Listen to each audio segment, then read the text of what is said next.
هنعمل صوص شوكولاتة بيضة بالظبط زي اللي بتدوروا عليه، صوص كريمي وغني من غير شوكولاتة ولا كريمة خفق.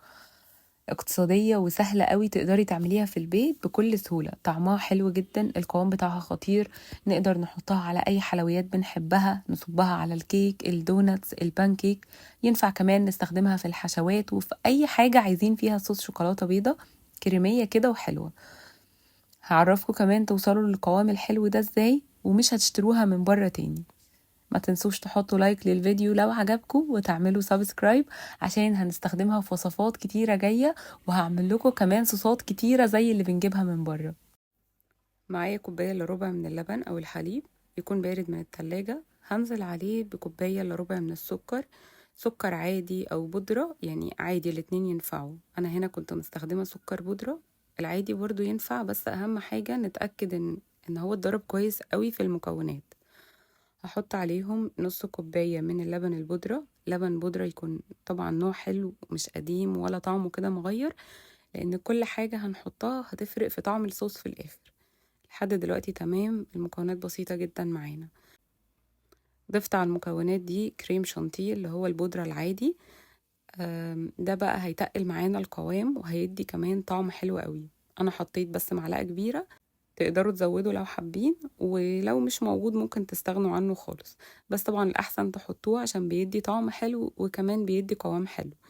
نضربهم بقى بالهاند بلندر كويس قوي كده، واحدة واحدة، عشان ندوب كل الحاجات دي، ما يبقاش فيه أي كتل خالص، عايزينه ناعم وكريمي جدا. ممكن نحط كل الحاجات دي ونضربها في الخلاط العادي لو ما عندكوش هاند بلندر، أو لو عايزين تعملوه في الخلاط تمام هيدي نفس النتيجة معاكم. بعد ما اتأكدت بقى ان كل الحاجات دي دايبت كويس قوي وبقى معانا الصوص كده، هنزل عليهم بالزيت. معايا كوباية من الزيت، هنزل بيها كده سرسوب بسيط، يعني افضل مستمرة في الضرب كده. اهم حاجة يكون نوع الزيت برضو نضيف، عشان يعني ما يغيرش طعم الصوص او يبوظه معانا، لازم يبقى نضيف وملوش ريحة ولا طعم. ننزل بالزيت كده تدريجي، كل ما بنضرب القوام بيتقل معانا. اول بقى ما بنوصل للقوام الحلو اللي احنا عايزينه يبقى كده خلاص، مش لازم حتى نكمل باقي كوباية الزيت، هو بس بيساعدنا ان احنا نتقل القوام. فلو تقل معاكوا قبل ما يعني كوباية الزيت تخلص، خلاص اكتفوا بالكمية اللي حطيتوها، قللوا عن الكوباية. بنزل بالزيت كده واصبر عليه واديه كده وقته في الضرب كويس قوي، بنلاقي القوام تقل وبقى خطير. بالنسبة بقى للسكر ممكن تعدلوا فيه زي ما انتوا عايزين، يعني لو عايزين تزودوا المقدار لكوباية كاملة، يعني بندوق كده الصوص ونتحكم فيه على حسب الذوق بتاعنا. اخر حاجة بقى هنا هحطها الفانيليا، بتخلي الصوص تحفة، يعني سواء بودرة او سايلة اللي عندكم. انا حطيت من اللي هي الاكياس دي كيسين من الصغير ده.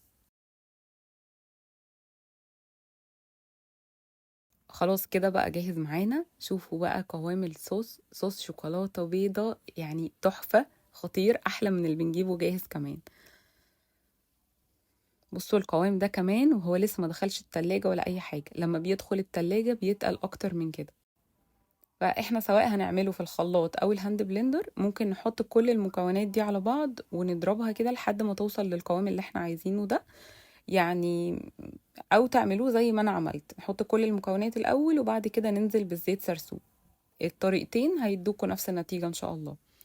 لو لقينا بقى الصوص تقيل قوي وعايزين بقى نخففه، ممكن ننزل بمعلقة او 2 من الحليب لحد ما نظبط القوام اللي احنا عايزينه.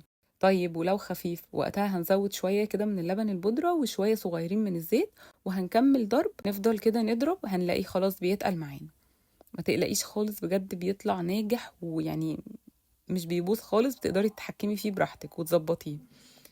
بقى معانا بقى صوص شوكولاتة بيضة، بجد أحلى وأرخص من الجاهز، مخدش أي وقت خالص ولا خطوات كتير ولا مجهود، وعملنا كمية حلوة جدا.